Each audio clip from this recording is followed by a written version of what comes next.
more sharts in your face? Hey, what's up you guys? ShartimusPrime here, doing another SH Figuarts figure review on the Bandai Tamashii Nation's Naruto Sasuke. If you're trying to pick up this figure yourself, you can get it at Big Bad Toys.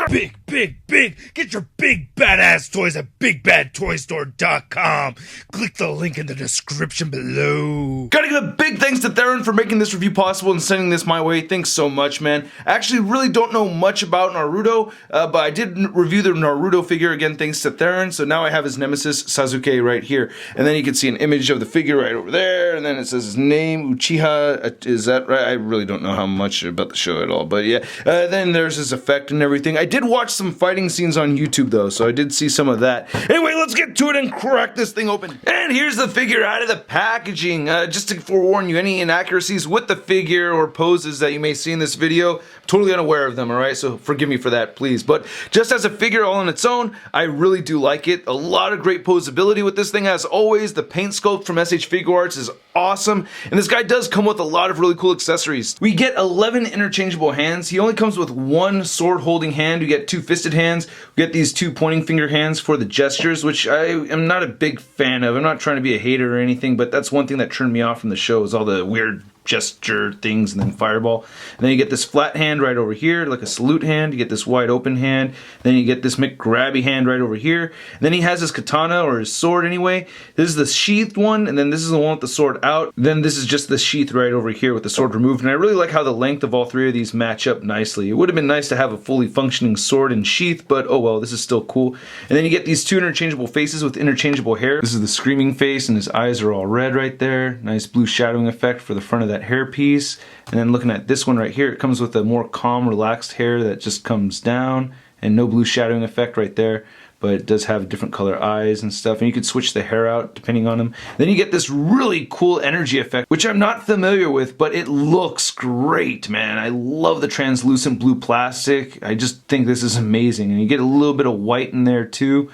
This is just really cool. And this is actually made so that you could put one of those flat hands right in there. So you gotta take one of these guys and it goes straight in. So that's really cool. I like this piece a lot. So the paint looks great on this figure. I really like this shadowing effect right here with the black over the gray. Nice silver paint right there on the zipper. And the sculpting's pretty good too. Nice wrinkles in here. I will say it does get a little bit weird with these shoulder pieces, but it's kind of finicky. I like it. It works overall, but you know, there's a couple of times where it got a little complicated for me, but it's really not a big deal. Again, some nice paintwork right here on these wristbands. I know this is a very pale figure, a very light-skinned figure. And I really like this purple, I forgot what this rope is called. And I like that they sculpted this little hole right here in the back of his belt, so you can store his sheath right there. So I think that's pretty dope. Then this piece sticks right over here, so you get articulation over there. Again, nice black over here, fading in and out over the blue. I just think that looks great. Now these pieces are made out of a softer material. They aren't fully posable. You could kind of like move them out of the way, but yeah, I wish they had actual hinges on them, kind of like how this piece does, but oh well. You can see the legs right here. Wow, they kept the black paint and shadowing effect going on even underneath.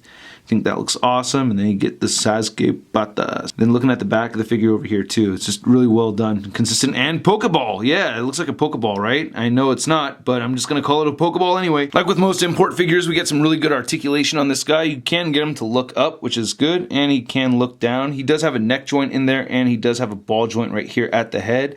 You can rotate his head side to side, and you do get some pivot in there as well. Wow, that's a really long neck. Anyway, he has an armpit joint that moves in and out right here, and you can shift it upwards a little bit. You can move the shoulder joint upwards like that. You can rotate forward. He does have a swivel right here where the flesh meets the cuff right there. He has a double jointed elbow that bends in that much. Get rotation at the wrists, and they hinge up and down. He has a diaphragm joint that's kind of hard to get to, because when I try churning him, I end up moving the waist joint. So it is there, but it's just really hard to move, you know. But it does allow forward and back movement, so you do get the crunching, and you do get side to side movement at the diaphragm, and a little bit of diaphragm pivot. You also get the same articulation at the waist. The whole thing can turn side to side, and it even crunches forward and back a little bit at the waist as well. It's really hard to demonstrate that, but you get the idea. This popped off on me, and like I said earlier, it's fully articulated, so you can move it side to side all the way around. It even moves forward and back. And then you get these pieces right here that do hinder the legs a little bit, but you can still move them outward, and moving them forward, yeah, it does get hindered a little bit on that left leg. You get a little bit of shifting up and down down right here, similar to those armpit joints.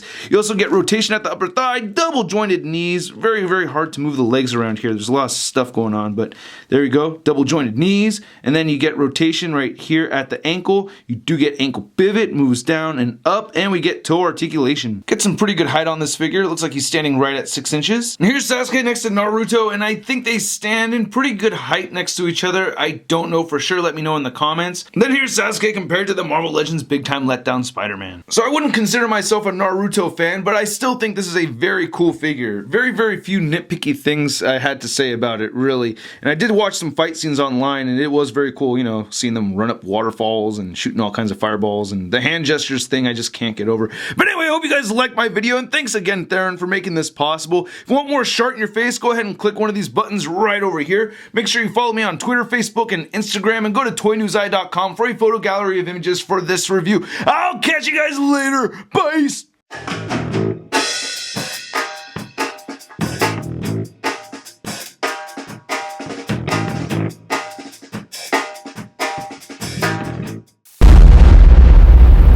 That's crispy. Packaging and a really cool figure.